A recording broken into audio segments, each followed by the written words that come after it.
Oke sobat, kita berada di gajah beranak menjadi batu. Bagaimana ceritanya? Kita ikuti penerangan berikut ini. Oke teman-teman, saat ini kita berada di hutan Gadungan, Kecamatan Puncu, Kabupaten Kediri, Jawa Timur ya. Di lokasi ini warga menemukan gajah beranak membatu. Nah, coba kita lihat teman-teman. Jadi sekitar tahun 1926 seorang mandor dari Belanda tentang kehutanan itu mau menyingkirkan batu besar. Ternyata batu tersebut semakin ke bawah berbentuk seperti gajah. Akhirnya dilindungi, dinaungi, dan dipelihara. Jadi di suatu lokasi di dalam hutan Gadungan teman-teman. Jadi sampai saat ini banyak arkeolog, sejarawan masih bingung memecahkan teka-teki keberadaan arca gajah raksasa ini. Seperti apa penampakannya? Mari kita telusuri bersama-sama teman-teman. Nah, ini ada tanaman ini, sejenis kecubung ini. Ini kalau dimakan bisa teler ini. Nah ini. Nah, lokasinya sekarang sudah dirawat oleh masyarakat dan warga. Dari sini akan kita lihat bokong gajah dan ekornya itu sampai ke bawah gitu ya. Coba kita turun saja teman-teman. Nah ini. Lah di sini teman-teman, dari arah timur akan kita bisa lihat ya, bahwasanya gajah ini unfinished teman-teman. Artinya pahatannya itu diduga belum selesai bersama satu ekor anaknya. Gajah dengan anaknya ya. Kemungkinan waktu itu membuat semacam relief atau arca yang menandai sebuah penanggalan ya, atau candra sengkala kemungkinan. Karena gajah ini belalainya itu cukup aneh. Jadi sangat aneh sekali belalainya. Dari sini teman-teman, belalainya itu, belalai induknya ini bergabung dengan belalai anaknya. Nah ini, jadi belalai induknya bergabung dengan anaknya. Kemungkinan ini sebuah candra sengkala ya. Coba kita masuk teman-teman agar lebih detail dan lebih indah untuk melihat penampakan gajah raksasa. Di sebelah kiri dari seekor gajah ini ada dua manusia kerdil ya. Dua manusia kerdil yang kemungkinan dua manusia kerdil itu adalah semacam pawang ya, pawang gajah tersebut. Ini juga Lah ini. Jadi ini belalainya ya. Ini ada dua manusia yang di pinggir kiri dari gajah besar gitu ya, ada dua manusia yang juga unfinished teman-teman.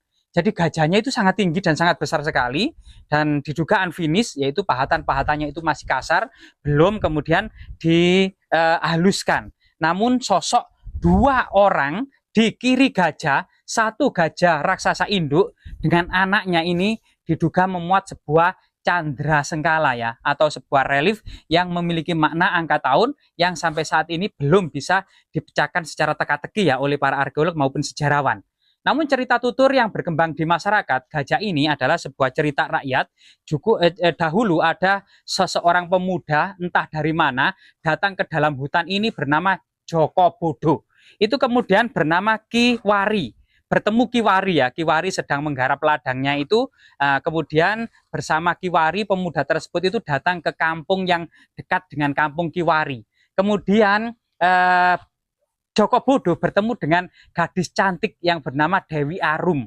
Sehingga kemudian Joko Bodo ini tertarik atas kecantikan Dewi Arum, jatuh cinta, mereka saling bercengkerama dan ingin kemudian menjadi kekasih dari Dewi Arum. Akhirnya Joko Bodo itu bersandar di suatu tempat tertentu di bawah pohon raksasa di pinggir batu besar sambil memahat-mahat tangannya sambil melamun. Entah sebab apa kemudian suatu pahatan yang dibuat oleh Joko Bodo ini menjadi arca gajah ya, arca gajah. Namun kemudian Joko Bodo ini melihat matahari itu sudah mulai bersinar dari ufuk timur, sehingga kemudian Joko Bodo itu hilang entah kemana. Dewi Arum kemudian mencari kemana-mana. Dewi Arum ini tidak mendapati kemudian sosok Joko Bodo ini. Diduga kemudian Joko Bodo inilah yang diduga merupakan pembuat dari batu gajah ini ya, menurut cerita tutur yang berkembang di masyarakat tersebut. Ya, kemudian dari segi artefaktual sekali lagi memang diduga gajah ini unfinished karena memang ditemukan di dalam hutan oleh seorang mandor kehutanan pada masa kolonial. Oh iya, sedang anaknya teman-teman. anaknya ada di sini teman-teman. Coba penampakan gajah di masa usia kuno gitu ya, di pahatan-pahatan kuno itu ya, diduga gajah ini adalah gajah betina.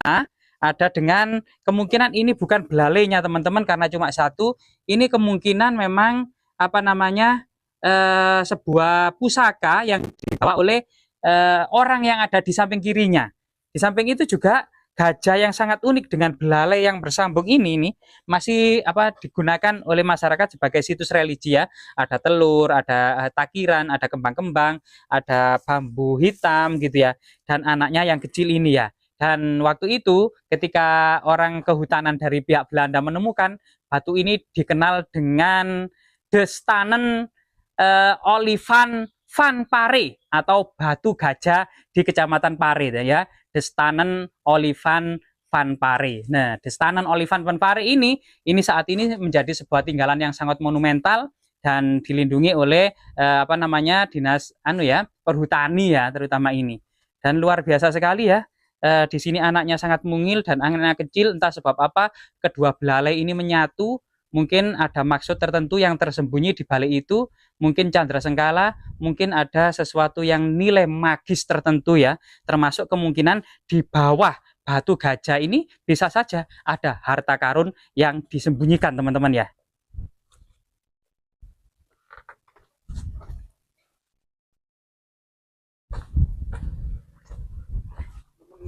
Loh, cek menit ah. Iyalah. Ya apa? 6 menit kira. Ditambah apa? Gajah. Oh iya, saya tak ngomong maning. Oke, selain kemudian keberadaan batu gajah ya, yang memang seakan terpendam jauh di bawah tanah, kemungkinan dahulunya memang batu gajah ini ada di permukaan karena memang letusan gunung Kelut yang masif gitu ya, sehingga sebagian memendam dari situs batu gajah ini. Selain kemudian keberadaan batu gajah atau bahasa Sanskertanya adalah Selo Liman. Selo itu batu, Liman itu juga gajah. Kalau di sini sendiri disebut batu gajah dan orang-orang Belanda menyebutnya adalah Destanen Olifant van Pare atau batu gajah di Pare. Juga ada beberapa tinggalan yang diduga menhir atau dolmen ya.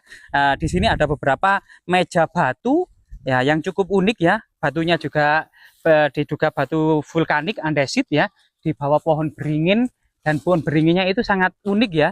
Ada beberapa akar yang menyerupai ular di sini, ada batu yang terjepit di tengah-tengah itu, dan ini juga dekat dengan situs gajah, dan di situ juga ada batu raksasa ya, batu besar. Kemungkinan ini juga ada hubungannya dengan batu gajah tersebut, semacam pintu gerbangnya ya, atau guardian, yang di sini juga bentuknya adalah dolmen atau meja batu raksasa.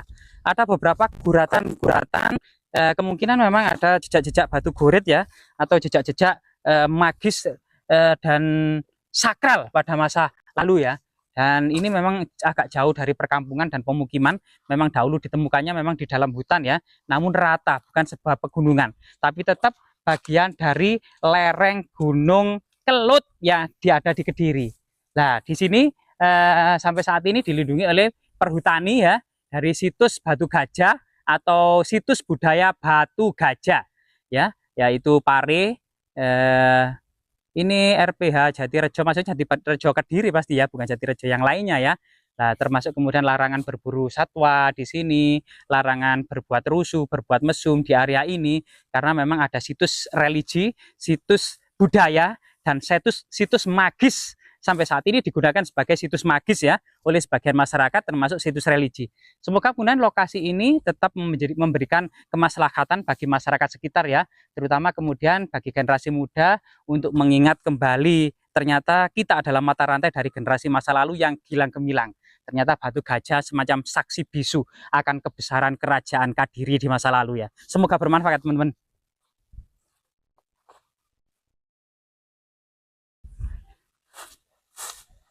Menit. Hah? Wah,